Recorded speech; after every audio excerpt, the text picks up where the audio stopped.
Bonjour, pour notre prochaine vidéo, on va déjà voir comment structurer des données et notamment comment faire des représentations graphiques. Commençons par l'exemple suivant.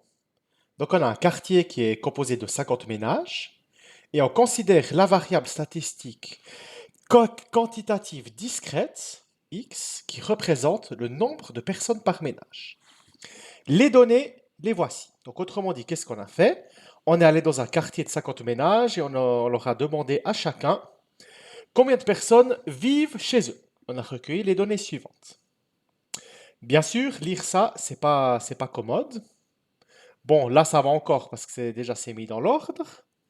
Et imaginez que c'était beaucoup plus que 50 ménages, ça serait affreux. Donc, il convient de structurer tout ça. Donc, qu'est-ce qu'on peut faire? On peut répertorier les modalités. Donc, on avait vu au préalable que le nombre de personnes par ménage, c'est entre 1 et 8. Donc, qu'est-ce qu'on va faire? On va compter combien il y a de ménages à une personne. Il y en a 5. Combien de ménages à deux personnes? Il y en a 9, etc. Donc, déjà, ça, c'est une première façon de structurer les données. Et bien sûr, on peut convertir en pourcents. Donc, calculer ce qu'on appelle les fréquences. Donc, par exemple, la modalité une personne par ménage, ben, il y en a 5, donc l'effectif c'est 5. Et comme c'est sur 50 ménages, ça fait 10%, etc.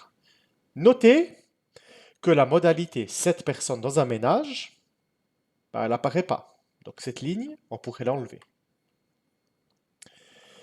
Ensuite, qu'est-ce qu'on peut faire? Donc si par ici, on a une variable statistique quantitative continue, voire discrète, mais sauf que les valeurs sont très réparties, ce serait pas très commode de faire ça. Par exemple, ça n'aurait pas tellement de sens de dire que si on s'intéresse à la taille, qu'il y a une personne qui mesure 1,73 m, une personne 1,75 m, une personne 1,78 m, etc. Donc ce qu'on va faire, c'est des classes. Premier exemple, imaginez la chose suivante. Donc on fait une enquête auprès de toutes les exploitations agricoles d'une région française. Bon, il se trouve qu'il y en a 500 ici. Et si vous voulez, bah, qu'est-ce qu'on aurait concrètement? On aurait une liste de 500 nombres qui représente ici des superficies d'exploitation. Et là, vous voyez, contrairement à l'exemple précédent, on pourrait très bien imaginer qu'une exploitation agricole est une superficie de 17,04126 hectares. Donc bien sûr, on doit structurer tout ça. Et qu'est-ce qu'on peut faire?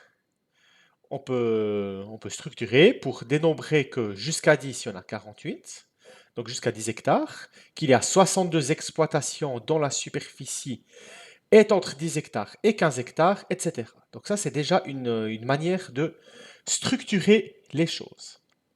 Cependant, le problème, c'est que quand on fait ça, finalement, on perd en information. Et donc on sait qu'il y a 48 exploitations entre 0 et 10 hectares, mais c'est tout ce qu'on sait avec cette simplification. On ne sait pas si parmi ces 48, c'est plutôt du 9 hectares, plutôt du 1 hectare, et j'en passe. Donc, comme on a simplifié l'information, on fait une convention, c'est-à-dire que ces 48 exploitations sont uniformément réparties. Ça veut dire quoi être uniformément réparti?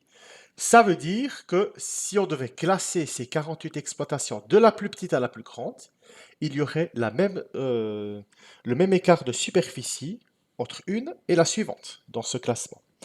Donc pour imaginer la chose, imaginez qu'on s'intéresse à des tailles et qu'on ait la classe 1,80 m à 1,85 m.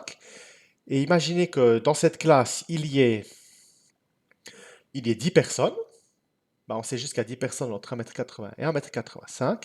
Et par convention, ben, on suppose que les tailles sont 1,80 m, 1,80 m et demi, 1,81 m, 1,81 m et demi, etc. Donc il y a un écart de 0,5. Ça, c'est une convention qu'on a. Et sinon, donc, ce qu'on peut faire aussi, c'est décrire ces classes par intervalle. Donc, parce que vous voyez, par exemple, si une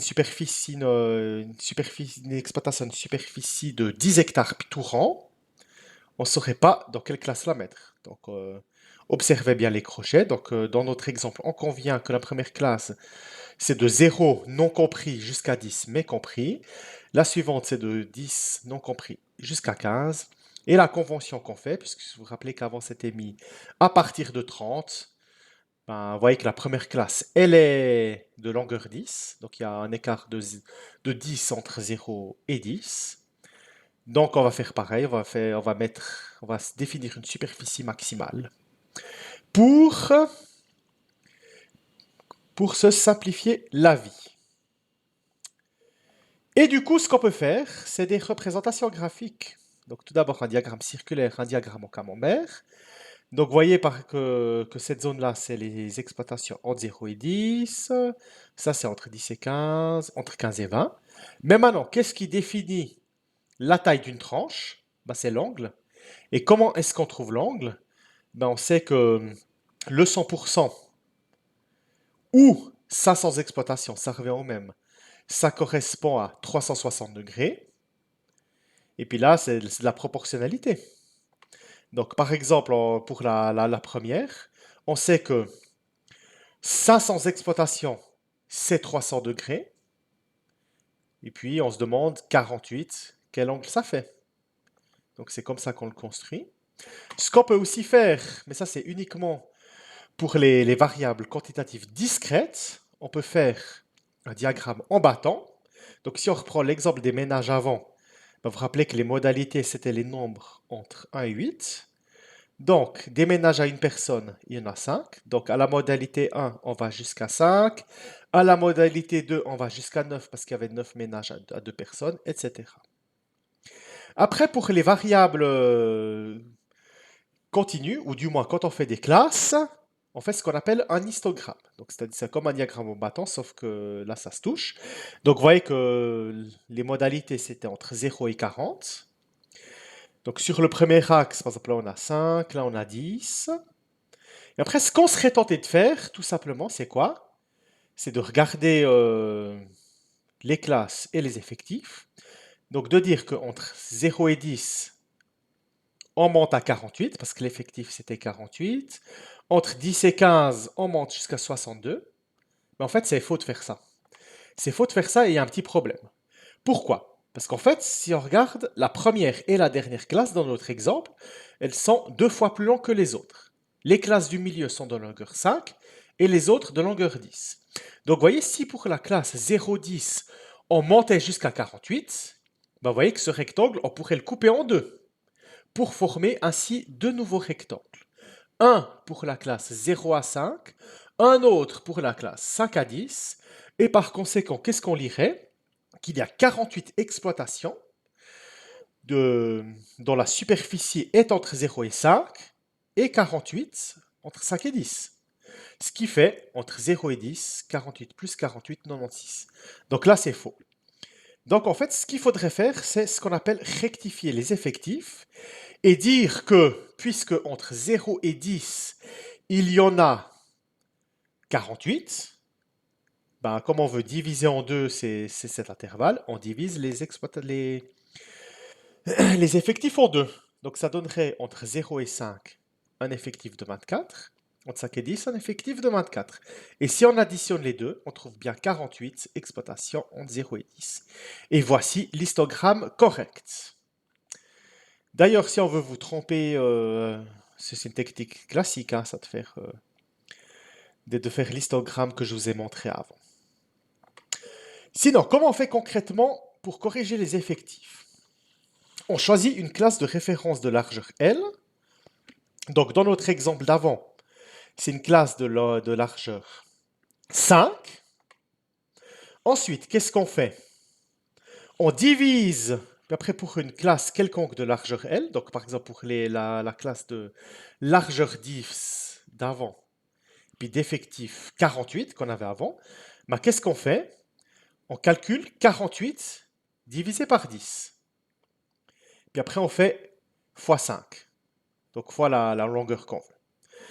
Donc, en effet, donc dans l'exemple d'avant, on faisait l'histogramme par rapport à des intervalles de longueur 5.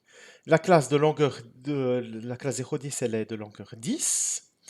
Donc, qu'est-ce qu'on pourrait faire? D'abord, si vous voulez, on fait 48 divisé par 10, 4,8, puis après on fait x 5, 24.